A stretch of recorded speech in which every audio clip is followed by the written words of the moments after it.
میرے محترم بھائی اور دوستو، اللہ تبارک و تعالی نے ہم پر یہ احسان کیا، ہمیں قرآن والی امت بنایا، اہل القرآن۔ ہمیں اللہ تعالیٰ نے 4 کتابوں میں سے یہ قرآن نصیب فرمایا۔ تورات بھی اللہ کی کتاب ہے، زبور بھی اللہ کی کتاب ہے، انجیل بھی اللہ کی کتاب ہے، اور اللہ تعالیٰ نے قرآن کو اپنے کلام ہونے کا شرف بخشا اور اسے ساری کتابوں کا خلاصہ بنایا اور سب سے محبوب نبی پر اتارا۔ جیسے یہ کلام اللہ تعالیٰ نے اپنے اور بھی کتابیں، چھوٹی چھوٹی کچھ کتابیں اتاری، وحی بھی اتاری، سارے کلاموں میں سے اللہ نے قرآن کا انتخاب فرمایا۔ اس کو اتنا خوبصورت انداز میں متعارف کروایا ہے۔ چھوٹی سی آیت جو میں نے پڑھی ہے کہ اس کو کس نے بھیجا ہے؟ اللہ نے اس کو بھیجا، رب العالمین کی طرف سے آیا ہے۔ کون لے کر آیا ہے؟ جبرائیل۔ کس پر اترا ہے؟ اللہ کے محبوب کے دل پر، سیدھا براہ راست دل پر اتارا گیا۔ کس لیے اتارا گیا ہے؟ کہ تاکہ لوگوں کو پیغام حق پہنچایا جائے۔ کس زبان میں ہے؟ خوبصورت عربی زبان میں ہے۔ اللہ نے بہت خوبصورت انداز میں چند الفاظ میں اس کلام کا تعارف کروایا، اور یہ اللہ پاک کا چنا ہوا کلام ہے۔ اور تمام انبیاء میں سے اللہ تعالیٰ نے حضرت محمد صلی اللہ تبارک و تعالی علیہ وسلم کا انتخاب فرمایا، اور بلکہ ساری کائنات میں سے انتخاب فرمایا۔ اللہ تعالیٰ نے پیدائش آدم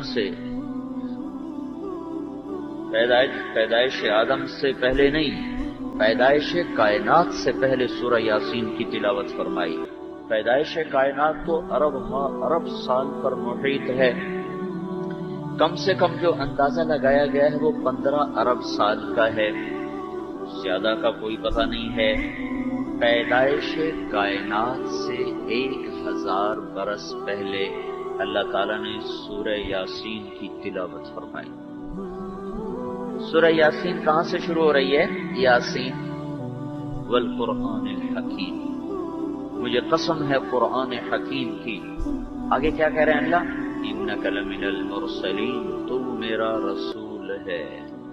کس کو کہہ رہے ہیں؟ ابھی تو نہ زمین ہے، نہ آسمان ہے، نہ عرش ہے، نہ لوح ہے، نہ قلم ہے، نہ کرسی ہے، اللہ ہی اللہ ہے، کچھ بھی نہیں ہے۔ تو یہ کس کو اللہ کہہ رہا ہے؟ انک، کاف کا لفظ ہوتا ہے کوئی سامنے کھڑا ہوا ہو، سامنے کھڑا ہوا نہ ہو تو کاف کا لفظ نہیں بولا جاتا۔ انکا، کون ہے صاحب یہ پنکھا بند؟ انکا، تو یہ اللہ تعالیٰ ساری کائنات سے قبل اپنے محبوب کی روح کو وجود دے چکے ہیں، اور اللہ تعالیٰ ان کو براہ راست کہہ رہے ہیں تو میرا رسول ہے۔ وہ قسم اٹھا رہے ہیں، قسم کھاتا ہوں قرآن حکیم کی، تو میرا رسول ہے۔ تو ساتھ علی صراط مستقیم، اس کی بھی قسم اٹھاتا ہوں کہ تو سیدھی سچی صاف ستھری راہ پر ہے، صراط مستقیم پر ہے۔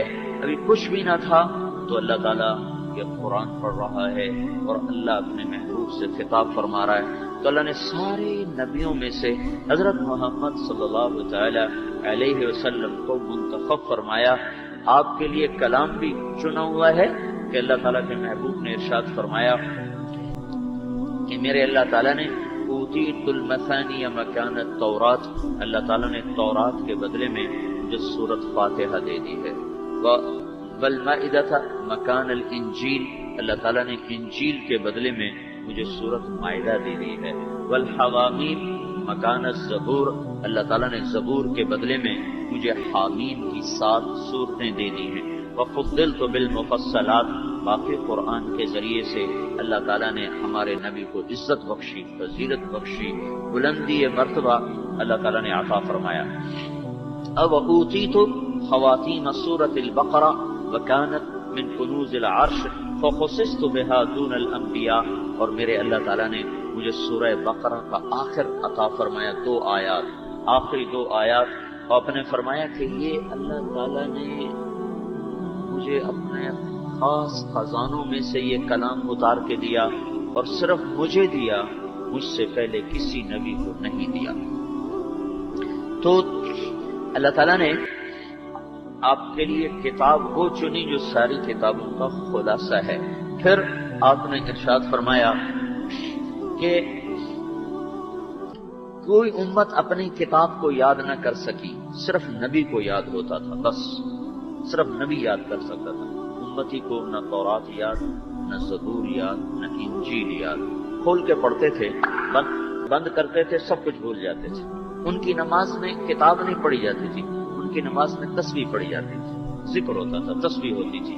اللہ نے اس امت کو قرآن دیا اور ساتھ اس کو یاد کرنے کا سلیقہ دیا، اور اس کے لیے سینوں کو کھول دیا۔ 7 سال کا بچہ بھی یاد کر رہا ہے، 70 برس کا بوڑھا بھی یاد کر رہا ہے۔ مولانا محمد عمر صاحب رحمۃ اللہ تعالی علیہ نے اتنے کثرت اسفار میں بڑھاپے کی عمر میں یاد کرنا شروع کیا، سارا یاد کر گئے۔ سفر بھی اتنے، بیماریاں بھی، شوگر بھی، اور کیا کیا اور مشکلات ساتھ، اور اتنی مشغولی، اور اس کے ساتھ یاد کرنا شروع کیا۔ انہی اسفار میں یاد ہو گیا کہ اللہ تعالیٰ نے قرآن کا معجزہ بنایا ہے کہ جو اس کے لیے اپنا کچھ تھوڑا سا وقت دینا شروع کرتا ہے، اللہ اس کا سینہ اس کے لیے کھول دیتا ہے۔ یہ بھی اس امت کی خصوصیت ہے۔ اللہ تعالیٰ نے ان کو کی ایک دولت عطا فرمائی کہ قرآن ان کے سینوں میں محفوظ رہتا ہے۔ رمضان میں پڑھنے کا حکم دیا جاتا ہے، تراویح کا اہتمام ہوتا ہے، پڑھا جاتا ہے، پڑھایا جاتا ہے۔ سننے والوں کو نہیں پتا کیا پڑھا جا رہا ہے، سارا مہینہ کھڑے ہو کے سنتے رہے۔ پڑھنے والوں کو نہیں پتا میں کیا پڑھ کے سنا رہا ہوں۔ اکثر حافظ، اکثر سنانے والے غیر عالم ہوتے ہیں، کوئی ہوتا ہے عالم، تو جو پڑھنے والا ہے اسے بھی نہیں پتا، اتنا پتا ہے قرآن ہے اللہ کا کلام۔ سننے والوں کو اتنا پتا ہے قرآن ہے اللہ کا کلام۔ آگے یہ قرآن کیا کہہ رہا ہے کچھ پتہ نہیں، لیکن کھڑے میں نیند آ رہی ہے، جھٹکے کھا رہے ہیں، ٹوٹیوں پہ جاتے ہیں، پانی کے چھینٹے مارتے ہیں، پھر آ کے کھڑے ہو جاتے ہیں۔ یہ کس نے ان کو باندھا ہوا ہے؟ یہ چلے کیوں نہیں جاتے؟ ان کو سمجھ میں تو آتا نہیں ہے، سمجھ میں نہ آئے تو آدمی سنتا نہیں، سمجھ میں نہ آئے تو آدمی یاد نہیں کرتا۔ اللہ کا فضل ہے، تعلیم کے دوران بہت کچھ یاد کیا، پر وہ یاد کیا جو سمجھ میں آتا تھا۔ جو سمجھ میں نہیں آتا تھا اس کو تو پڑھنے کو جی نہیں چاہتا تھا، چھ جائے کہ یاد کرنا۔ یہ کیسی کتاب ہے کہ چھوٹے چھوٹے بچے مار بھی کھا رہے، سردی میں جا رہے، گرمی میں جا رہے، یاد کر رہے ہیں۔ استاد کو شوق ہے یاد ہو جائے، بچوں کو شوق ہے یاد ہو جائے، والدین دعائیں کرواتے پھر رہے، دعا کرو میرا بیٹا حافظ ہو جائے، میرا بیٹا حافظ ہو جائے۔ یہ اللہ کا نظام حفاظت ہے جو اللہ نے وعدہ کیا تھا ہم سے، اللہ نے اس کو پورا کر دکھایا۔ انا نحن نزلنا الذکر وانا لہ لحافظون، ہم نے اتارا ہے، ہم حفاظت کر کے دکھائیں گے۔ جب تک سورج مغرب سے نہیں نکلتا اسے نہ کوئی مٹا سکتا ہے، نہ کوئی بدل سکتا ہے، نہ یہ ذہنوں سے نکل سکتا ہے، نہ دل و دماغ سے نکل سکتا ہے۔ یہ اسی طرح ثابت رہے گا، یہ تبدیل نہ ہوگا۔ ایک صبح ہوگی جب قرآن کھول کے دیکھیں گے تو ورقے صاف ہوں گے، ایک لفظ بھی نہیں لکھا ہوگا۔ اللہ سارے قرآن کو سلامتی کے ساتھ اوپر اٹھا لے گا، جیسے سلامتی کے ساتھ رکھا اسی سلامتی کے ساتھ اسے واپس اٹھا لے گا، اسے ضائع نہیں ہونے دے گا، کوئی اسے ضائع کر نہیں سکتا۔ جنت میں بھی جب اللہ تعالیٰ اپنے دیدار کرائے گا، تورات نہیں پڑھے گا، زبور نہیں پڑھے گا، انجیل نہیں پڑھے گا، اللہ قرآن ہی پڑھ کے سنائے گا۔ جنت میں بھی جو اللہ کی طرف سے ہمیں سنایا جائے گا قرآن سنایا جائے گا، تورات زبور انجیل کو نہیں سنایا جا رہا۔ تو اللہ تعالیٰ نے ہمارے لیے قرآن کو چھانٹا، نبیوں میں سے حضرت محمد صلی اللہ تبارک و تعالی علیہ وسلم کی ہستی کو چھانٹا، پھر ساری انسانیت میں سے اس امت کو چھانٹا۔ وَاجْتَبَاكُمْ، ہم نے تمہیں چن لیا ہے، چنے ہوئے ہوئے۔ بھائی انتخاب کس لیے ہوتا ہے؟ کسی کام کے لیے ہوتا ہے۔ الیکشن میں ہے، انتخاب ہوا ہے، کوئی کام تو سامنے تھا جس کی وجہ سے انتخاب کیا گیا ہے۔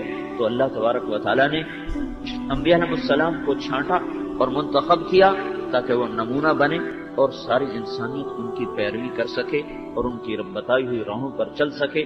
اللہ تعالیٰ نے سارے کلاموں میں سے قرآن کو چھانٹا تاکہ قیامت تک کے لیے دستور حیات بن سکے، قیامت تک کے لیے صراط مستقیم کا پتہ بتا سکے۔ قرآن نہ ہو تو اللہ کی قسم ہم نہیں جانتے زندگی کا مقصد کیا ہے۔ قرآن نہ ہو تو ہمیں کچھ پتہ نہیں ہمارا مالک کون ہے، ہمارا خالق کون ہے۔ قرآن نہ ہو تو ہمیں رسالت کا پتہ نہیں، قرآن نہ ہو تو ہمیں جنت کا پتہ نہیں، جہنم کا پتہ نہیں۔ قرآن نے بتایا ماں کیا ہے، باپ کیا ہے، حلال کیا ہے، حرام کیا ہے، زنا کیا ہے، نکاح کیا ہے، جھوٹ کیا ہے، سچ کیا ہے، رشوت کیا ہے، حلال کیا ہے۔ یہ قرآن کی تعلیمات ہیں۔ کہ جو انسانوں کو صراط مستقیم کا پتہ بتاتی ہیں، ورنہ قرآن کے بغیر تو انسان ایک جانور اور انسان میں کوئی فرق نہیں ہے۔